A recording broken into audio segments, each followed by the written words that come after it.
Welcome to Bad Relationship Advice with Damian and Monica, and today's topic is going to be limerence.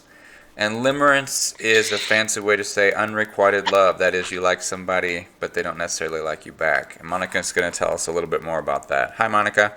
Hi, Damian. Yes, that's to some extent what that is. It's this kind of deep obsession and infatuation with another person, and it's an involuntary state. Um, and so the relationship, it's actually, we might want to kind of say that the relationship can actually just be like superficial with someone, or it could be non-existent, or it could be like the early stages of a relationship. So it's one of those things. Um, Now, so there's the thing about limerence is um, there's a lot of uncertainty. So that's what kind of drives it. Um, All right. So, this like kind you, of if you felt sure that the person liked you or didn't like you, then you wouldn't have this feeling. Yeah, exactly. It's definitely yes. So if either way, exactly. So if you know that they totally don't like you, you can kind of move on. If they like you, you don't have this kind of anxiety that's attached to this, um, to link to this uncertainty. So the uncertainty really drives it, um, and um, and your emotions are very much dependent on this person that you are into, going from extreme highs to lows depending on the interaction. You may also have like all these fantasies about the other person and so on. Um, but also, unlike love, it's less about caring for the other person as it is securing their affection. It's like you're doing everything you can to get some type of validation from them, maybe? Yeah, like getting kind of, it's almost like you're trying to get them to like you, Right.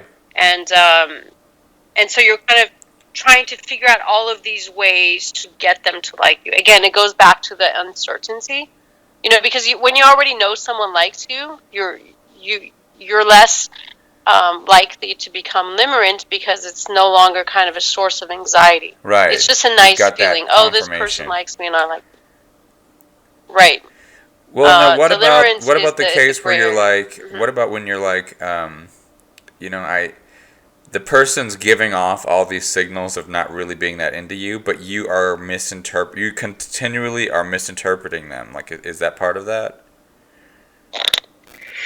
Yes, yes, absolutely. So, well, you tend to exaggerate the negative or the positive cues.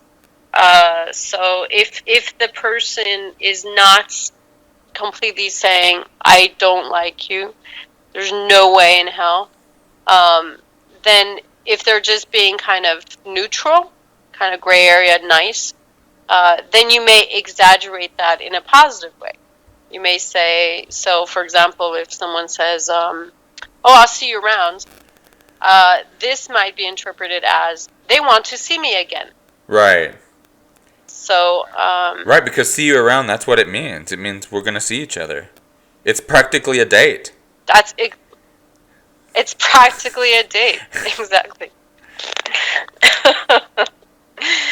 um, so also, this kind of constantly thinking about the person, it already heightens this kind of obsessive thinking when the brain is in love, because the brain in love has similar levels of serotonin to the brains of people with obsessive compulsive disorder.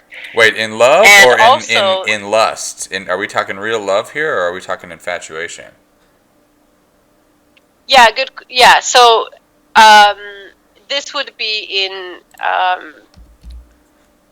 the fact that I guess we could say, yeah, the infatuation stage. So the infatuation stage. So when we feel like what we call that we are in love, right? In this Yeah. kind of like everyday, terminology. Oh, I think I'm in love with this person. And so on. It's a lot of chemicals are going through your brain, and part of it is having the low levels of serotonin. which is pretty interesting because it's sort of the happy neurotransmitter, but for some reason the serotonin is low.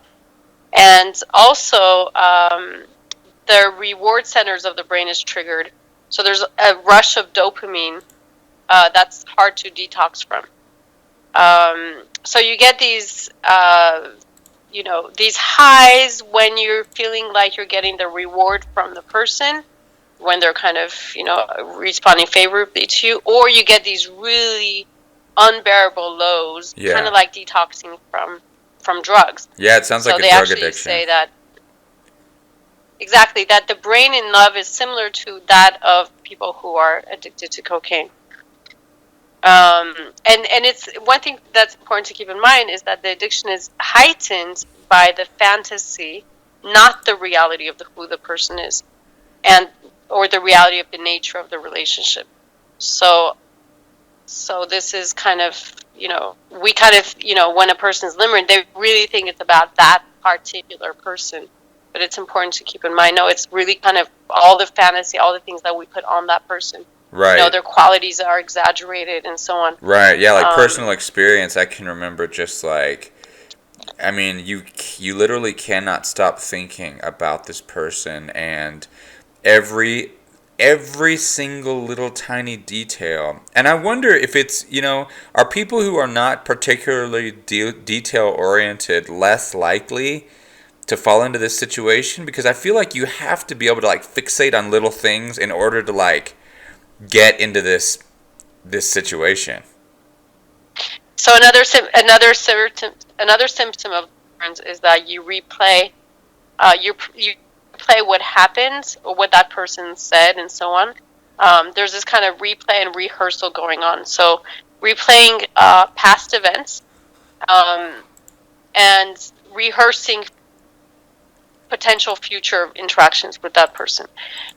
So the replay isn't so much about being detail oriented necessarily. It's just the fact that whatever happened with that person, the interactions, you're obsessing over them, and you're kind of reliving it in your mind. And I think that goes back to sort of the dopamine reward mechanism, because if it's a positive interaction, you can relive it, and then the chemicals start flowing again anyway. And also there's a couple more symptoms, which is, aside from this kind of obsessive thinking, the replay and rehearsal, there's also this anxiety and self-consciousness.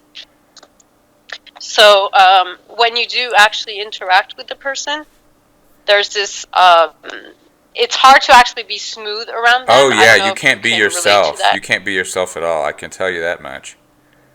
It's like you Right, become exactly. possessed by this thing, and that makes you act. I don't know. For me, I've never walked away from a situation in which I was limerent and thought, oh man, I really handled that well. Yeah, exactly. And that's what's so frustrating, because we actually become quite socially inept when we're around a person. And I think that has maybe goes back to the anxiety. When we are anxious, we don't really act smooth. So a person that's limerent, they might, stutter, they feel kind of awkward, they act awkward.